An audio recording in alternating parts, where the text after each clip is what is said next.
I'm Davy. I'm awesome.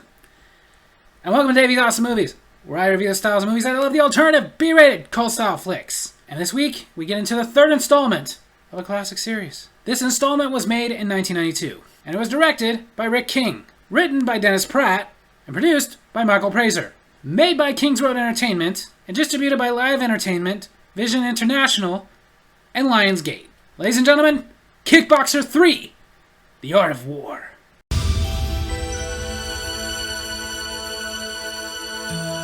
The movie opens with some random girl in danger, running from a mansion in the middle of the jungle. We don't know yet where this is, but when she's caught...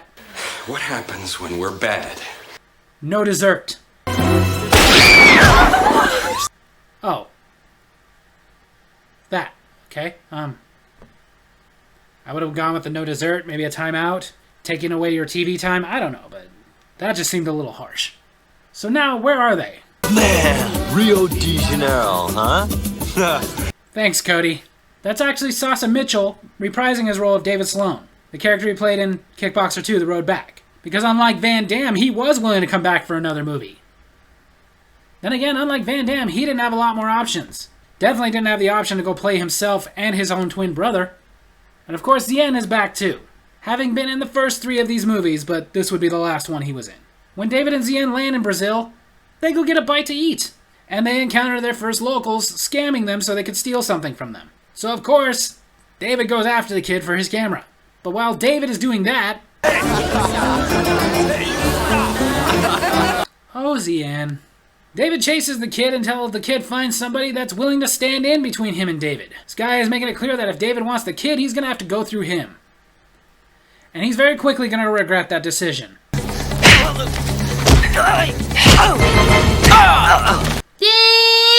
So now that the kid has nowhere to run... Oh, come on, kid. Now don't be stupid. Just give me the camera. You just saw him take out 3 guys, and you think you're going to stop him? Needless to say, David gets his camera back. Kid gave me a souvenir. Not really. This kid isn't the giving type. My knife. I don't want to have to get rough with you. I'm not kidding. I'll tell you this much. This kid may not be a great thief, but he's got balls. Instead of getting rough again, they decide to go ahead and feed the boy Marcos and his sister Isabella. And because of their kindness, Marcos and Isabella show David and Zien around Rio de Janeiro. Nah, you don't want that. That's cat barbecue. Sounds delicious. David and Zien hire them with plans to show them around the next day. That kid stole our camera. Again? We'll get it tomorrow.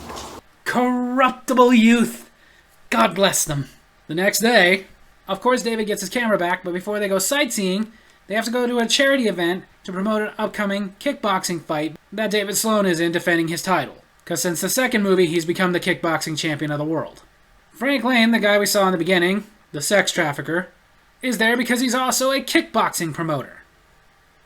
I mean, why wouldn't he be? And it's his man Martin that's having an exhibition match to warm up for his upcoming fight with David. It's who I want! You! David met Martin's opponent backstage, which means they're now friends. Doesn't feel thrown together at all. Of course, Martin gets a little too aggressive for an exhibition bout, but hey, they have to give David a reason to get revenge, and hey, who better for him to get revenge for than a guy he befriended 5 minutes ago? Wanna try that with me? Yes, he does. I'll see you next week, punk. Yes, you will. Lane apologizes to David and invites him to a party he's having later on. So, of course, David and Zien go to the party, and they bring Isabella and Marcos with them, too. And at the party, Lane notices Isabella. He also takes a liking to David. Talks to him about going into business together.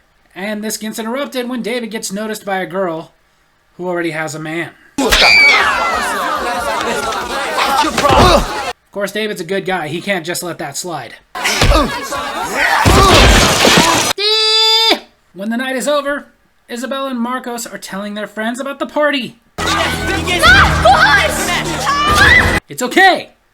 Marcos has got a knife. It's not okay. Wonder who they work for. Marcos goes to David, who, of course, goes to the police. Of course, they inform them they can't really do much because this kind of stuff happens literally all the time in Rio de Janeiro. They're pretty much going to have to go find her themselves. Marcos knows of a girl who works at a club that might be able to point them in the right direction. Zien goes inside to talk to her, and she does just that. But when they go to the person that she recommends, him and the people around him don't like being asked questions. They don't like Zien asking either. So now that that's done, David asks again. Bronco is the one you want. He has all the best girls. Then the police show up.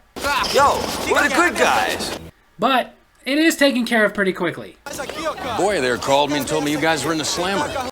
If you know that they're looking for Isabella, why wouldn't you just leave them there? Turns out it was worth it to Lane to bail them out because he wants to work business with David. And by business, he wants David to throw the fight. Of course, they refuse. They refuse aggressively, if you will.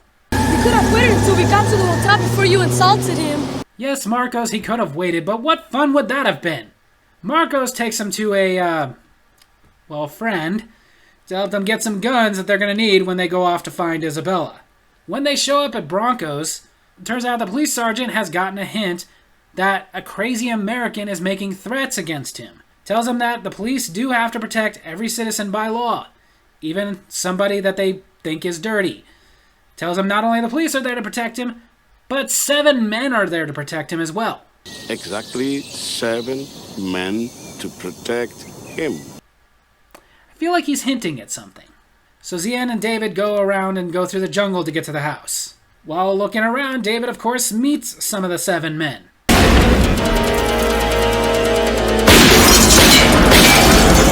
Well, dinner is ruined. After David and Zien get through with the rest of these 7 men, A friend of yours suggested I talk to you. I hope you don't mind. but Mrs. Bronco tells them her husband is just the financer. It's his partner that does the dirty work. His name is Lane. Franklin.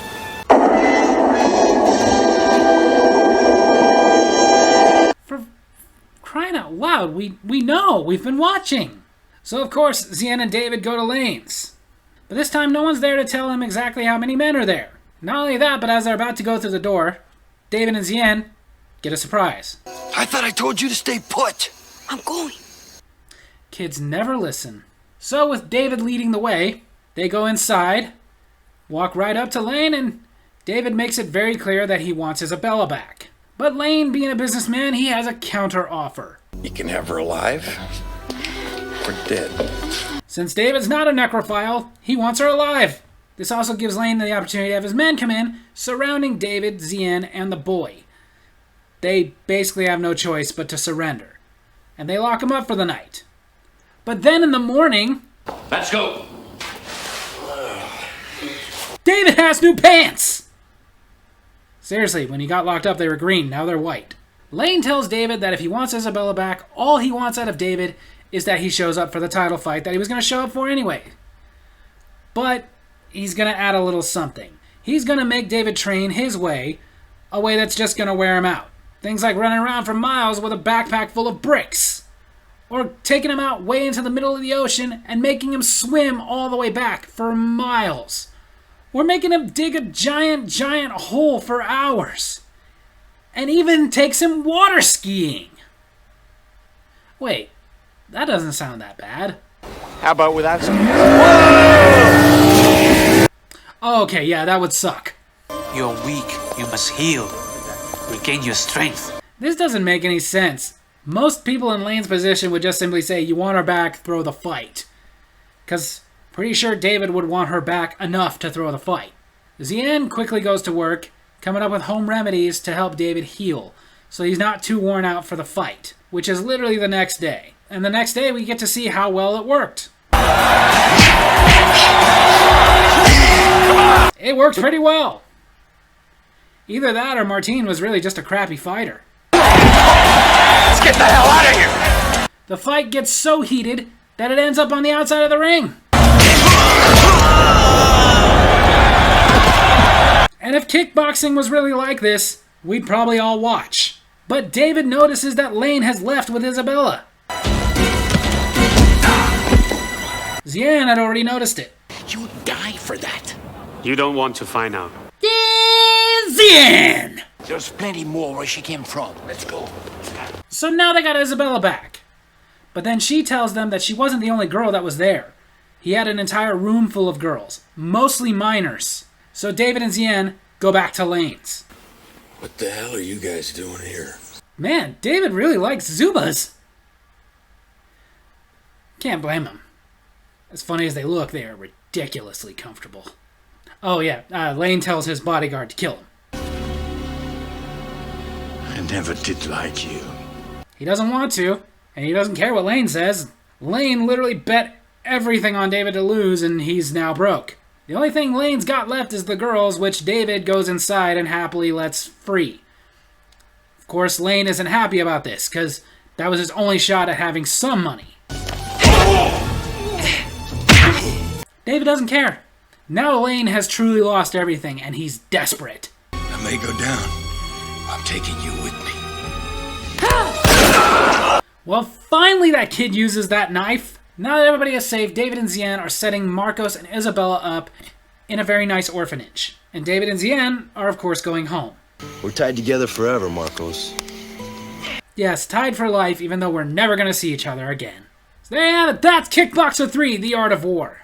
This one was okay. It had a $5 million budget and no box office to speak of, as it was a direct-to-video release. Basically, they were banking on the fact that there were some people out there who still like the other two Kickboxer movies. They'll rent this. And it worked. Because of its small budget, it did make a small profit. Nothing to swoon about, but a profit. As far as what I think about this one, as a kid, I really liked it because I loved the Kickboxer movies, and I kind of liked that they went on a different path. Whereas the first two movies were all about leading up to one big match. This one, the match was secondary, is more about a kickboxer getting justice. A lot of people didn't react to it that well, though. The critics really did not receive this movie well. They all panned it as just a useless sequel. As far as audience reviews, well, they kind of do the same thing. A lot of them didn't like that it went in such a different direction than the other ones. Some wonder what it would have been like if Albert Peen, the director of the second one, would have come back to direct this one. And he was set to, but he couldn't over scheduling conflicts. So it was directed by Rick King, who, for lack of a better word, did not get along with Sasha Mitchell. In later interviews, he went on to say that Sasha Mitchell was very difficult to work with, said that he had a hot temper, said he was constantly threatening him, not just to quit, but also threatening violence on him. Sasha Mitchell said that both the director and the crew were treating him like he was stupid. And Rick King said we were treating him like he was stupid because, in his opinion, he is stupid. So it just sounds like they didn't like each other.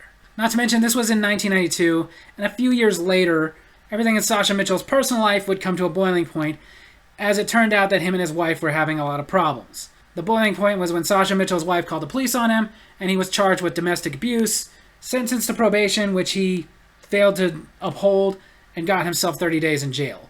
Later, in the early 2000s, it came out that in this domestic squabble, Sasha Mitchell was defending his children against his wife, who was having a really big battle with drugs and alcohol.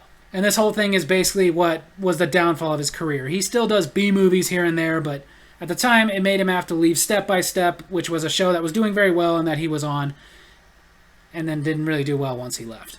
However, the movie itself, whereas I did like this movie and thought it was an okay sequel, can't really say the criticisms of it are unwarranted. They kind of are, because they're kind of right. Even though it did go a different direction, which was not necessarily a bad thing, it wasn't very well executed, and obviously there just wasn't that much effort put into this movie or its script. A lot of the things in the script were very thrown together. However, I will say if you are a fan of the Kickboxer movies, that it is important that you watch this one in the series. So, based on that, I would definitely recommend that you guys check out Kickboxer 3, The Art of War. It's not the best in the series, but it definitely ain't the worst. So there you have it. That's my movie review this week. I hope you guys enjoyed it, and if you did, make sure to hit like, hit subscribe, hit that little bell so you get notifications for when I post new videos, and leave a comment. Tell me what you thought of Kickboxer 3, The Art of War. Tell me which of the Kickboxer movies are your favorite. Love you guys.